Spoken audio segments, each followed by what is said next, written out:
I'm going for an emergency portrait shoot. My friends just texted me and said they need it done.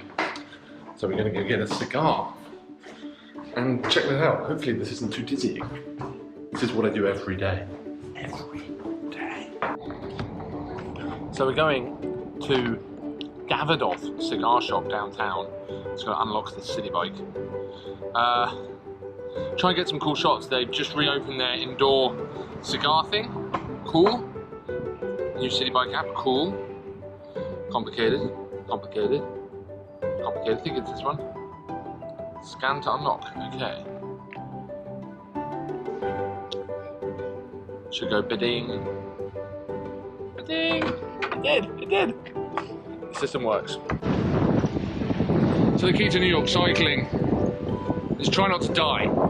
Death is one of the worst things that can happen in terms of outcome, but we're good. Shout out to, I don't know if you can see that, that's my think tank backpack, which, being honest with you, is a wonderful purchase. Fits the GFX real nicely, and I've got 2 big lenses in there, and a strobe, in case I need it. Because remember, if you can bring loads of gear, you always should. It makes you look really professional when you show up with more gear than you need. I need to work on my fitness.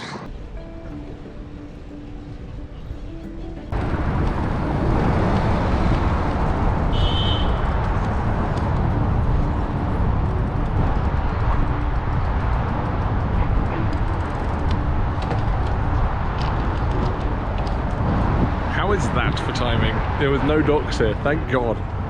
Thank God. So, fun fact, Davidoff don't let you film inside. So here ends the blog style of things, and all we can do is get into the photos now.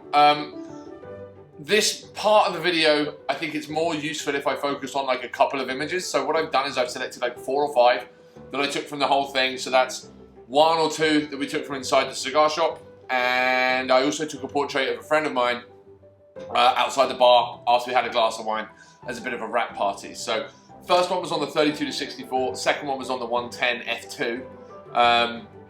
I, again, haven't touched a jot of them, but again, apologies you couldn't see the shop. Obviously, a lot of, you know, criminals are hanging out and having cigars in the Davidoff shop. I didn't say that, don't want to be libelous, but weren't allowed to film, so that sucks for you and me. But yeah, let's get into the files and have a look at see what we can do. Okay, so this was the sacred, hallowed humidor, which I wasn't allowed to film in. I had to take this, literally just shoot from my hip, because I wanted to capture some evidence that I was inside a cigar bar.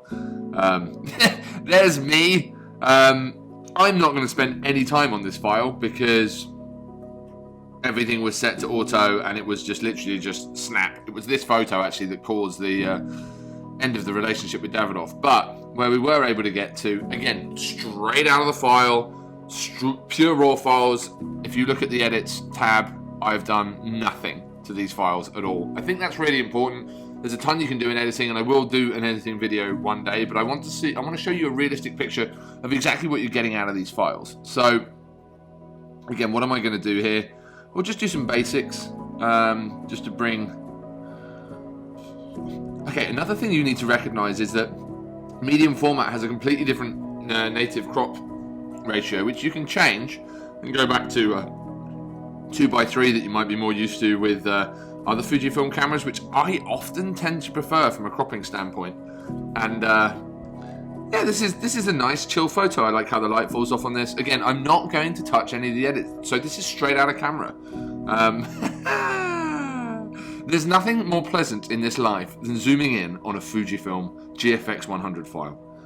You can see every pore, and that's just at 100%. That's at 100%. Look at the detail! Ah, it's amazing.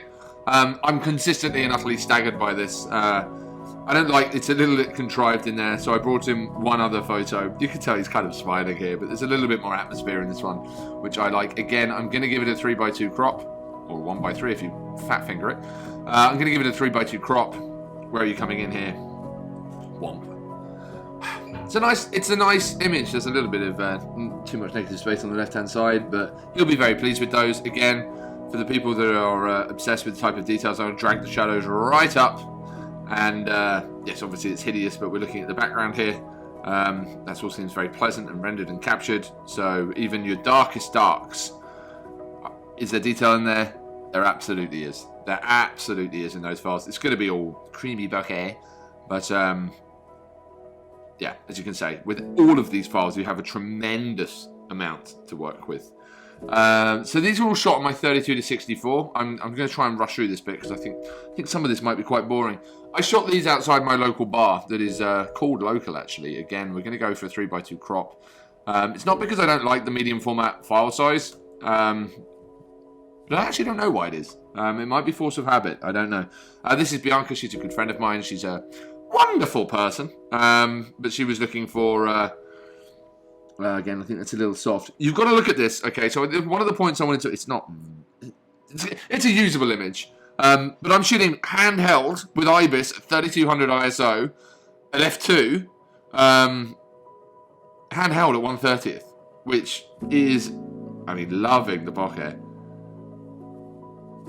Yeah, not perfectly circular in certain instances, but again, you've got to remember that I'm hand holding this at 1/30th of a second because there is no light in this picture. So those lights in the background, those are like Christmas style twinkle lights that have been blown out of proportion. I asked her to come through because there was a little bit of street light coming in. I wanted to catch her eye and I failed to do that. But you can see some spit in her mouth, which is very attractive. But what we'll try and do here is obviously in post-production, if we drag this right up just so you can see, there's plenty of work that we can do around here in the eyes. Autofocus has nailed this. F2 is going to be super shallow. I don't love this shot. From far away, again, let's just bring some of these shadows up so we can see a little bit more with what we're working with. Again, there's plenty of image to work with here. So I'm quite satisfied given that all of these were pretty darn casual shots. Yeah, I mean, it's a perfectly lovely photo that she's carrying it because she's just bringing so much joy to the party, but I don't want to touch any of the colors, anything at all. I just want to leave this as is so you guys get a clear representation of what a raw file from Fuji looks like and what you'll be playing around with. I will post some of my Instagram. I will post some of these pictures later once they're all fully edited. Again, it's so fun going back to images and thinking, oh, I don't really like the crop on that. But yeah, that's all we had time for today. Now, for the rest of this week, I have a proper music cover album shoot in the studio, which should be fascinating. I'm going to try and do some more video, both atmospheric of New York, sort of walk around street stuff, all handheld, and also a little bit more official. Try and do some food stuff and try and get some other things for you guys. I want to try and make this channel really exciting for people who are owners of this camera or just interested in seeing what sort of life and reality is like with this. I'll be honest, it's a camera that is so exciting to use, but still when you're thrown in dynamic situations like this, it can be super disorientating because on the X-T4, I'm used to working with lenses that go down to f1, f1.2 on the portrait side, so I have a lot more play. You have to be way more flexible with ISO here, and I will do some more testing later, again, not rigorous, not scientific, just me, on exactly what this performance looks like, so we can really understand how to use this camera. But again, love this thing, love you, and I'll see you next time. Take care, bye-bye.